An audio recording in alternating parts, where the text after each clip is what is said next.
RCB IPL ನ ಹೊಸ champion ಆಗಿದೆ. ಈ ಬಾರಿ ಕಪ್ ನಮ್ದು ಅಂತ ಅಭಿಮಾನಿಗಳು ಇಡೀ ದೇಶದಲ್ಲೇ ಸಂಭ್ರಮಾಚರಣೆಯನ್ನು ನಡೆಸಿದ್ದಾರೆ. ಆರ್ಸಿಬಿ ಕಪ್ ಗೆದ್ದು ಬೀಗಿದೆ. ಪಂಜಾಬ್ ಕಿಂಗ್ಸ್ ವಿರುದ್ಧ ಅಮೋಘ ಗೆಲುವನ್ನು ಸಾಧಿಸಿ 18 ವರ್ಷಗಳ ನಂತರ ಚಾಂಪಿಯನ್ ಪಟ್ಟವನ್ನು ಅಲಂಕರಿಸಿದೆ ಆರ್ಸಿಬಿ ಟೀಮ್. 18 ವರ್ಷಗಳ ಬಳಿಕ ಬೆಂಗಳೂರು ಐಪಿಎಲ್ ನಲ್ಲಿ ಚಾಂಪಿಯನ್ ಆಗಿದೆ. ಚೊಚ್ಚಲ ಐಪಿಎಲ್ ಪಂದ್ಯಕ್ಕೆ ಐಪಿಎಲ್ ಟ್ರೋಫಿಗೆ ಮುತ್ತಿಕ್ಕಿದೆ ಆರ್ಸಿಬಿ. ಜೈ ಹೋ ಆರ್ಸಿಬಿ ಅಂತ ಎಲ್ಲೆಲ್ಲೂ ಕೂಡ ಜಯ ಘೋಷಗಳು ಮೊಳಗ್ತಾ ಇದೆ. ಕೊನೆಗೂ ಕೂಡ ವಿರಾಟ್ ಕೊಹ್ಲಿ ಕೈ ಸೇರಿದೆ ಐಪಿಎಲ್ ಕಪ್.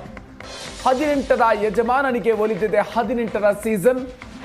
ವ್ಯರ್ಥ ಆಗಲಿಲ್ಲ ವಿರಾಟ್ ಆಟ. ಕನಸು ನನಸಾಗ್ತಾ ಇದ್ದಂತೆ ವಿರಾಟ್ ಕೊಹ್ಲಿ ಸೇರಿದಂತೆ ಇಡೀ ಆರ್ಸಿಬಿ ಅಭಿಮಾನಿಗಳ ಆನಂದ ಬಾಷ್ಪ ಸಂತಸಕ್ಕೆ ಸಾಕ್ಷಿಯಾಗಿತ್ತು. ವಿರಾಟ್ ಕೊಹ್ಲಿ ಕರಿಯರ್ನ ಅತಿ ದೊಡ್ಡ ಕೊರಗೊಂದು ನೀಗಿದಂತಾಗಿದೆ. ಇನ್ನು ಈ ಪಂದ್ಯದಲ್ಲಿ ಕೃನಾಲ್ ಪಾಂಡ್ಯ ಕಮಾಲ್ ಮಾಡಿದ್ರು. ವಿರಾಟ್ ಕೊಹ್ಲಿ ಕೂಡ ಅದ್ಭುತವಾದಂತಹ ಪ್ರದರ್ಶನವನ್ನು ಕೊಟ್ಟರು. ಆರ್ಸಿಬಿ ಅದ್ಭುತವಾದಂತಹ ಪ್ರದರ್ಶನವನ್ನು ನೀಡಿದೆ. ಸೊ ಈ ಮೂಲಕ ದೇಶಾದ್ಯಂತ ಆರ್ಸಿಬಿ ಅಭಿಮಾನಿಗಳ ಸಂಭ್ರಮ ಮುಗಿಲು ಮುಟ್ಟಿದೆ. ಇನ್ನು ಬೆಂಗಳೂರಿನ ದೃಶ್ಯವನ್ನು ನೀವು ಗಮನಿಸ್ತಾ ಇದ್ದೀರಿ. ಇಡೀ ಬೆಂಗಳೂರಿನಲ್ಲಿ ನಿನ್ನೆ ದೀಪಾವಳಿ ಹಬ್ಬದ ಸಂಭ್ರಮದ ರೀತಿಯಲ್ಲಿ ಕಂಡು ಬಂದಿತ್ತು. ಎಲ್ಲೆಲ್ಲೂ ಕೂಡ ಪಟಾಕಿ ಸಿಡಿಸಿ ಆರ್ಸಿಬಿ ಅಭಿಮಾನಿಗಳು ಸಂಭ್ರಮಾಚರಣೆಯನ್ನು ಮಾಡಿದ್ದಾರೆ. ಆ ದೃಶ್ಯಗಳನ್ನು ನೀವು ಗಮನಿಸ್ತಾ ಇದ್ದೀರಿ. ಇಡೀ ಬೆಂಗಳೂರು ಯಾವ ರೀತಿಯಾಗಿ ಆರ್ಸಿಬಿ ಗೆಲುವನ್ನ ಸಂಭ್ರಮಿಸಿದೆ ಅನ್ನೋದಕ್ಕೆ ಸಾಕ್ಷಿ ಈ ಒಂದು ವಿಡಿಯೋ. ಪಟಾಕಿ ಸಿಡಿಸಿ ಸಂಭ್ರಮಿಸಿದ್ದಾರೆ ಆರ್ಸಿಬಿ ಅಭಿಮಾನಿಗಳು. ಆರ್ಸಿಬಿ ಅಭಿಮಾನಿಗಳ 18 ವರ್ಷಗಳ ಕನಸು ನನಸಾಗಿದೆ. ಇದಕ್ಕಿಂತ ಮೊದಲು 3 ಬಾರಿ ಟ್ರೋಫಿಯನ್ನು ಗೆಲ್ಲುವಂತ ಹಂತಕ್ಕೆ ಹೋಗಿದ್ರು. ಆದರೆ 3 ಬಾರಿ ಕೂಡ ಫೈನಲ್ ಪಂದ್ಯದಲ್ಲಿ ಮುಗ್ಗರಿಸಿತ್ತು ಆರ್ಸಿಬಿ. ಗೆಲುವು ಸಾಧ್ಯ ಆಗಿರಲಿಲ್ಲ. ಆದರೆ ಈ ಬಾರಿ ಇಡೀ ಟೂರ್ನಿಯಲ್ಲಿ ಅದ್ಭುತ ಪರ್ಫಾರ್ಮೆನ್ಸ್ ಅನ್ನು ಕೊಟ್ಟಿದೆ. ಫೈನಲ್ ನಲ್ಲೂ ಕೂಡ ಅದೇ ರೀತಿಯಾಗಿರುವಂತಹ ಪ್ರದರ್ಶನವನ್ನು ನೀಡಿ ಚಾಂಪಿಯನ್ ಆಗಿದೆ. ಪಂಜಾಬ್ ಕಿಂಗ್ಸ್ ವಿರುದ್ಧ ಅಮೋಘ ಗೆಲುವನ್ನು ಸಾಧಿಸಿದೆ ಆರ್ಸಿಬಿ. ಈ ಮೂಲಕ ಈ ಬಾರಿ ಕಪ್ ನಮ್ದು ಅಂತ ಘೋಷಣೆಯನ್ನು ಮೊಳಗಿಸಿದೆ.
ಸಕ್ಕದಾಗಿದೆ 18 ವರ್ಷ ನಂಬರ್ 18 ವಿಕೆ 18 ಆರ್ಸಿಬಿಗೆ ಜೈ ಆರ್ಸಿಬಿ ತುಂಬಾ ಖುಷಿ ಆಗ್ತಿದೆ. RCB. ಸೊ ನೋಡಿದ್ರಲ್ಲ ಯಾವ ರೀತಿಯಾದಂತ ಒಂದು ಮೆರವಣಿಗೆ ನಡೀತಾ ಇದೆ. ಸೊ ಇಲ್ಲಿ ಕೂಡ ಗಮನಿಸ್ತಾ ಹೋಗಬಹುದು RCB ಕ್ರೇಜ್ ಯಾವ ರೀತಿ ಇಲ್ಲಿ ನಡೀತಾ ಇದೆ ಅಂತ ನೋಡ್ಬೋದು.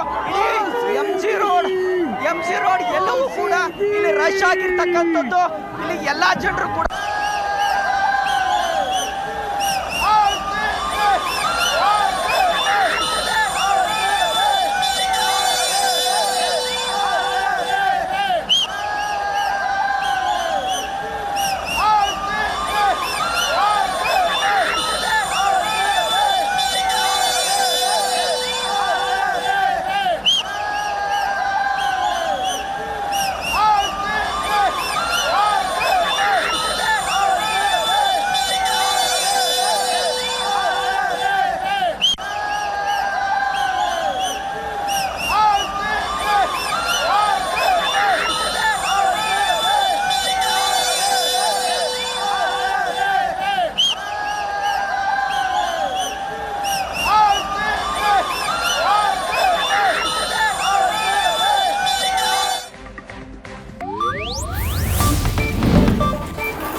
ಇದು ಏಷ್ಯಾನೆಟ್ ನ್ಯೂಸ್ ನೆಟ್ವರ್ಕ್ ಪ್ರಸ್ತುತಿ.